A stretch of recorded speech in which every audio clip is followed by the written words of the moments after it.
Hi hello friends, welcome to my channel. ఈరోజు వీడియోలో మనం కొత్తగా ధ్యానం చేయాలి అనుకునే వారి కోసం చాలా సులభమైన పద్ధతిలో ధ్యానాన్ని ఎలా స్టార్ట్ చేయాలి, మరియు ఎలా కూర్చోవాలి, ఎలాంటి ప్రదేశాన్ని ఎన్నుకోవాలి అనే వాటి గురించి మాట్లాడుకుందాం.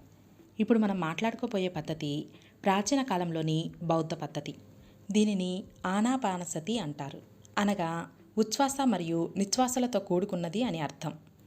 ఈ రకమైన ధ్యానం చేయటం కోసం మనం ఎన్నుకునే ప్రదేశం చాలా ప్రశాంతమైనదిగా ఉండాలి. అనగా మన ఇంట్లో మనం ధ్యానం చేయటం కోసం ఎన్నుకునే ప్రదేశం చాలా ప్రశాంతతమైనదిగా మరియు ఆ ప్రదేశంలో మనం ఎక్కువసేపు కూర్చోగలిగేలాగా ఉండాలి.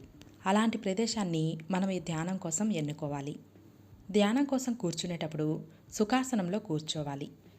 2 కాళ్ళని మరియు 2 చేతులని ఒకదానితో ఒకటి కలుపుతూ కూర్చోవాలి.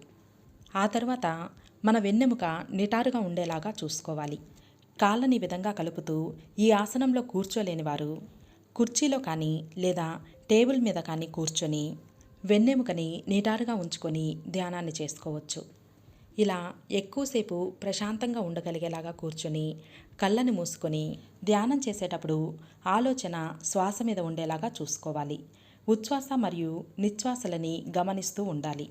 అంతేకాని మనం బలవంతంగా గాలి పీల్చుకోవటం లేదా బలవంతంగా గాలి వదలటం వంటివి చేయకూడదు.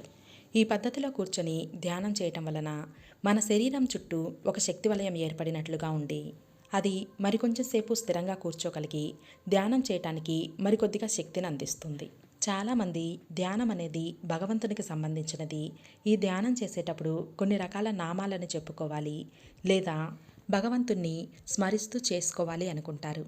కానీ ధ్యానం అంటేనే మనం ఆలోచన రహితంగా ఉండడం కనుక మనం మన మనసుని ఆలోచన రహితంగా ఉంచడం కోసం మనం ఎలాంటి భగవతారాధన కానీ లేదా స్మరణ కానీ చేయకుండా కేవలం సహజ సిద్ధమైన శ్వాస ప్రక్రియ మీద మాత్రమే ధ్యాసని పెట్టి ఈ ధ్యానాన్ని కొనసాగించాలి.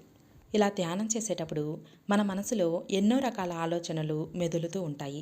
అలాంటి సమయంలో మనం వచ్చిన ప్రతి ఆలోచనని ప్రశాంతంగా తీసివేస్తున్నట్లుగా అనుకోవాలి. ఇలా చేయటం వలన కొన్ని రోజులకి మనకున్న ప్రతి ఆలోచనని ప్రశాంతంగా తీసి పక్కన పెట్టి మనం ధ్యానం చేయటానికి మన మనసు అలవాటు పడిపోతుంది. కనుక ధ్యానం చేసే ప్రతి ఒక్కరూ ప్రశాంతమైన మనసుతో మరియు ప్రశాంతమైన స్థలంలో కూర్చొని ఆలోచన రహితంగా శ్వాస మీద ధ్యాసని పెట్టి చేసే ఈ ధ్యాన పద్ధతిని అనుకరించి ప్రతి ఒక్కరూ వారి వారి జీవితంలో ప్రశాంతంగా మరియు ఆరోగ్యకరమైన జీవితాన్ని పొందాలి అని మనస్ఫూర్తిగా కోరుకుంటున్నాను. నా ఈ ఆలోచనలు మీకు నచ్చినట్లయితే వీడియోని లైక్ చేయండి మరియు ఇంతవరకు నా ఛానల్ని సబ్స్క్రైబ్ చేసుకుని వారైతే ఛానల్ని సబ్స్క్రైబ్ చేసుకోండి. సబ్స్క్రైబ్ చేసుకుని పక్కనే ఉన్న బెల్ ఐకాన్లో ఆల్ అనే ఆప్షన్ని టచ్ చేయండి. అంతేకాకుండా వీడియోని ఫ్రెండ్స్కి మరియు ఫ్యామిలీ మెంబర్స్కి తప్పకుండా షేర్ చేయండి.